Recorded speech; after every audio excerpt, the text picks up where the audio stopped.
Important जो NEET topics है electrostatics के अंदर, जो इस साल आने की सबसे ज़्यादा प्रोबेबिलिटी है वो ये है। एक तो डाइलेक्ट्रिक इंसर्शन, एक work done in moving charge और एक टॉर्क ऑन डाइपोल। सबसे पहले हम पढ़ेंगे डाइलेक्ट्रिक इंसर्शन के बारे में।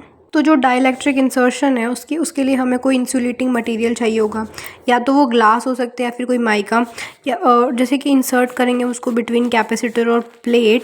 जब उसको रिड्यूस करेंगे, लाइक व्हेन एवर इंसर्ट करेंगे, तब हमारे पास में जो इलेक्ट्रिक फील्ड है वो रिड्यूस होगी, पोटेंशियल डिफरेंस जो है वो रिड्यूस होगा। वाइल क्योंकि हमने इंसर्ट किया है तो उसका जो मीडियम है वो के टाइम्स हो जाएगा, तो वो इंक्रीज़ हो जाएगा।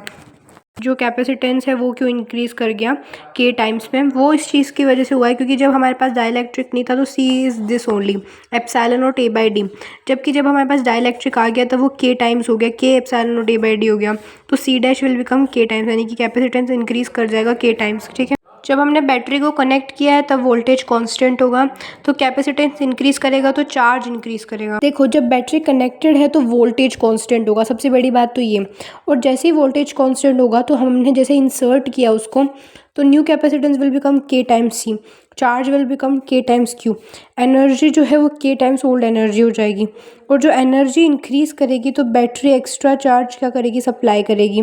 तो जैसे ही बैटरी एक्स्ट्रा चार्ज सप्लाई करेगी तो जो क्वांटिटी है, जब हम बात करते हैं कि इसकी बैटरी कनेक्टेड है तो वोल्टेज कांस्टेंट होगा, कैपेसिटेंस इंक्रीज़ करेगा, चार्ज इंक्रीज़ करेगा और एनर्जी इंक्रीज़ करेगी।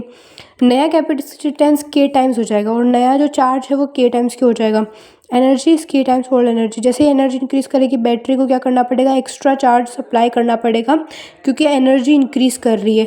ठीक है, तो यहाँ पे क्या कांस्टेंट है, वोल्टेज कांस्टेंट है। कौन सी केस में, बैटरी कनेक्टेड है।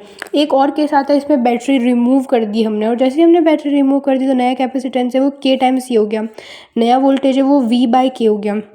ठीक है, और जो नई एनर्जी है वो कितनी होगी, 1/k इंटू ओल्ड एनर्जी। जितनी भी हमारे पास ओल्ड एनर्जी उसका डिवाइडेड बाय जो हमने इंसर्ट किया है मीडियम, उसके हो गई है। और इस केस में जब हमने बैटरी रिमूव की है तब एनर्जी डिक्रीज़ करेगी। अब ऐसा क्यों होता है, क्योंकि हमारे पास में चार्ज कांस्टेंट है, और चार्ज कांस्टेंट है तो कैपेसिटेंस यहाँ पे क्या कर रहा है, इंक्रीज़ कर रहा है। कैपेसिटेंस तो इंक्रीज़ ही करेगा ऑब्वियसली, बोथ केसेस में हमने देखा कैपेसिटेंस के टाइम हो गया, तो capacitance will always going to increase.